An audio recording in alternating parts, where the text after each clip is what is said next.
আদাব। আমরা অত্যন্ত দুঃখের সহিত জানাচ্ছি যে গত 12/8/2026 তারিখে আমরা কৃষক ও ব্যবসায়ীরা মিলে কৃষি বিপণন রংপুর কার্যালয়ে হিমাগারের ভাড়া 5 টাকা করার দাবিতে স্মারকলিপি প্রদান করি এবং অফিসের বাইরে বেরিয়ে সংবাদ সম্মেলন করি। সাংবাদিক সম্মেলনে আমরা ঘোষণা করি 16/8/2026 তারিখের মধ্যে যদি হিমাগার ভাড়া 5 টাকা করা না হয় বা দাবি না মানে তাহলে আমরা কঠোর আন্দোলন করার হুঁশিয়ারি দিই। কিন্তু হিমাগার মালিকগণ 16/8/2026 তারিখে হিমাগার ভাঙচুর ও আলু বাহির করার মিথ্যা বানোয়াট তথ্য দিয়ে কৃষক ব্যবসায়ী সরকারকে বিব্রত করার জন্য সংবাদ সম্মেলন করে। আমরা এর তীব্র নিন্দা ও প্রতিবাদ জানাই এবং তারা কৃষক ও ব্যবসায়ীদের ন্যায্য দাবিকে মব বলে অপচেষ্টা চালায়। আমাদের এই আন্দোলন 2020 খ্রিস্টাব্দ থেকে চলমান। মোস্তফা আজাদ চৌধুরী বাবুর কারণে বিভিন্ন সময়ে এই আন্দোলন সফল হতে দেয় নাই। তাই আমাদের এই আন্দোলন মব বলে চালানোর কোনো সুযোগ নেই। সরকার কর্তৃক নির্বাচিত প্রতিনিধির বৃন্দের হিমাগার ভাড়ার সুপারিশ কমিটি প্রতি কেজি আলুর ভাড়া 2 টাকা 37 পয়সা থেকে 3 টাকা 43 পয়সা পর্যন্ত হিমাগার ভাড়ার প্রতিবেদন দেয়। হিমাগার মালিকগণ ওই প্রতিবেদনে স্বাক্ষর করে নাই। কৃষি মন্ত্রণালয় কৃষি বিপণন আমাদের সাথে 20/8/26 তারিখ পর্যন্ত সময় নিয়েছেন। এরপরেও যদি হিমাগার ভাড়া কমানো না হয় তাহলে 23/8/2026 তারিখের আপনার সাংবাদিক ভাইদের মাধ্যমে পরবর্তী কর্মসূচি ঘোষণা করা হবে। বাংলাদেশ কোল্ড স্টোর এর মালিক ও সমিতির সভাপতি মোস্তফা আজাদ চৌধুরী বাবু যেদিন থেকে এই কোল্ড স্টোর মালিক সমিতির সভাপতি হয়েছেন সেই দিন থেকেই এই কোল্ড স্টোর ভাড়া বাড়িয়ে দিয়েছেন। প্রতিটি হিমাগার ভাড়ায় উনি ওনার নিজস্ব মতামতের ভিত্তিতে এই ভাড়াটা নির্ধারণ করে দিয়েছে, অসন্তোষ দিয়েছে। আমরা দেখেছি বিভিন্ন জেলায় ভাড়া সমন্বয় হয়েছে। আমাদের রংপুরে এখনও উনি আমাদের সঙ্গে কোনো আলোচনা ছাড়াই উনি ওনার মতো ভাড়া কাটতেছে। উনি কারো কথা তোয়াক্কা না করে উনি ওনার ফেসিবাদের মতোই ওনার মতোই আমাদের রংপুরকে চালাচ্ছেন। কারণ ওনার নটি কোল্ড স্টোর। উনি বিগত সরকারের সমস্ত সুযোগ সুবিধা ভোগ করেছেন। এখন সরকারকে বিভ্রান্ত করে দেশকে অস্থিতিশীল করার চেষ্টা করছে। চেম্বার অফ কমার্স ইন্ডাস্ট্রিজ ও প্রশাসনের মতো সংস্থাকে ব্যবহার করছে। প্রিয় সাংবাদিক ভাইয়েরা, আপনাদের মাধ্যমে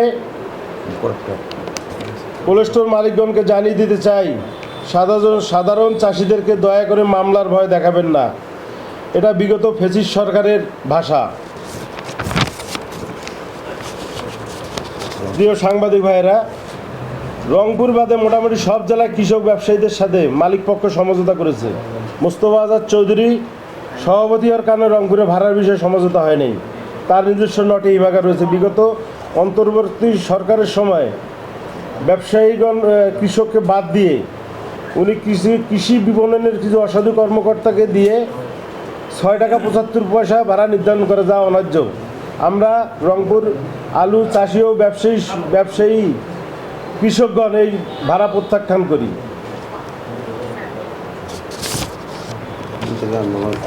এবং তখন থেকে আমরা আমাদের এই ন্যায্য আন্দোলন চালিয়ে যাইতেছি। প্রিয় সাংবাদিক ভাইয়েরা, আমরা সরকার বিরোধী নই।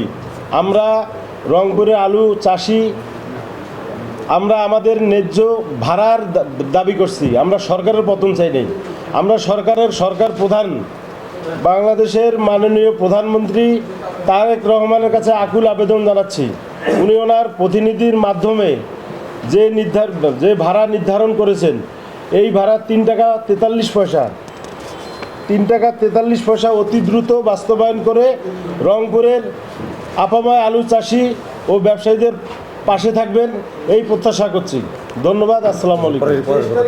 তারা মিথ্যা বানোয়াট একটা মানে একটা ইয়ে করতেছে আর কি, তারা এই সরকারকে একটা বিশৃঙ্খলার মধ্যে মানে যাতে পরে আর কি এই পায় তারা করতেছে। আমরা কিন্তু বারবার বলছি, দেখেন আমরা কিন্তু সরকার বিরোধী নই, আমরা সরকারের পক্ষে। যেখানে যেখানে যেখানে যেখানে সিন্ডিকেটের অবস্থা আছে সরকার তো বলতে পারবে না, আমরা মাঠ পর্যায়ে আছি, আমরা এই কোথায় কোথায় সিন্ডিকেট এই জিনিসগুলো আমরা সরকারকে আমরা তুলে ধরছি। এবং সরকার যদি এখানে যদি সরকারের দায়িত্ব কি?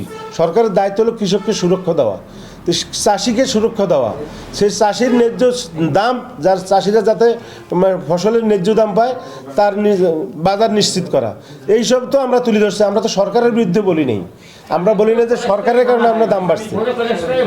এবং কোনো কোলেস্টোরে আপনারা দেখছেন, দেখেন এই কোলেস্টোরে কিন্তু আমাদের সম্পদ, তারা কিন্তু তাদের কিন্তু কিছু নেই, তারা লোন করে এই টাকা নিয়ে তারা বিদেশে চলে গেছে। এখন এটা খোলসা রাখছে আর কি আপাতত। এইখানে আমাদের সম্পদ আমরা গচ্ছিত, আমরা কি আমাদের এই স্টোরগুলো আমাদের সম্পদ আমরা নষ্ট করতে পারি? আমরা কোনো স্টোরের মধ্যে মামলা কিছুই করিনি। কোনো স্টোর থেকে আমরা এক বস্তা আলু, ওনারা প্রমাণ দেখ, ওনারা কোথায় কোন আপনাদের মাধ্যমে ওনারা জাতির সামনে তুলে ধরুক যে কোন স্টোর আমরা ভাঙছি। আমরা সরকার বাহাদুর কাছে আবারও বলি, আমরা সরকারের বিরুদ্ধে নেই। আমরা সরকারকে এই যে আমরা সমস্যাগুলো ফেস করতেছি, সরকার যদি এখানে মনোযোগ দেয় তাহলে এখানে একটা কৃষি বিপ্লব ঘটবে আমার মনে হয় আর কি। এরই মাঝে কৃষি মন্ত্রণালয়ের লোকজন আমাদের সঙ্গে যখন সমিতির লোকজনের সঙ্গে যোগাযোগ করে, তারা আমাদের কাছে 22 তারিখ পর্যন্ত সময় নিয়েছে। এই কারণে আমরা আমাদের যেহেতু আলোচনাটা চলমান, আমরা আলোচনার মাধ্যমে সমাধান করতে চাই। আমরা আপনাদের মাধ্যমে আবারও যথার্থভাবে জানাতে চাই যে আমরা চাই শান্তিপূর্ণ সমাধান। আমরা আমাদের কৃষকের ন্যায্য অধিকারটা চাই, আমরা আমাদের কৃষকের ন্যায্য অধিকার চাই। এই অধিকার থেকে বঞ্চিত করার মূল পায়দারের মূল হোতা হচ্ছে মোস্তফা আজাদ চৌধুরী বাবু। ইনি সব কিছু এই রংপুরের সব কিছুর মানে মূলেই হচ্ছে এই মোস্তফা আজাদ চৌধুরী বাবু। এনাকে আমার মনে হয় এনাকে গ্রেপ্তার করা উচিত। এনার মাধ্যমে এই কোলেস্টোর ব্যবসাটা সিন্ডিকেটের মধ্যে আছে। সরকার এখন আমাদের মাননীয় প্রধানমন্ত্রী উনি যখন লন্ডনে অবস্থান করছে তখন উনি আলু নিয়ে কথা বলছে, অথচ আমাদের দুর্ভাগ্য উনি এখন পর্যন্ত আমাদের এই ভাষার এই আলু সম্বন্ধে ওনার অবস্থান থেকে একটা কথা আমরা এখনো শুনতে পাইনি। আমরা এই সুপারিশ কমিটি আমরা যখন এই ডিসি মহোদয়কে আমরা কমিটি দিয়ে একটা স্মারকলিপি দেই, উনি এখানে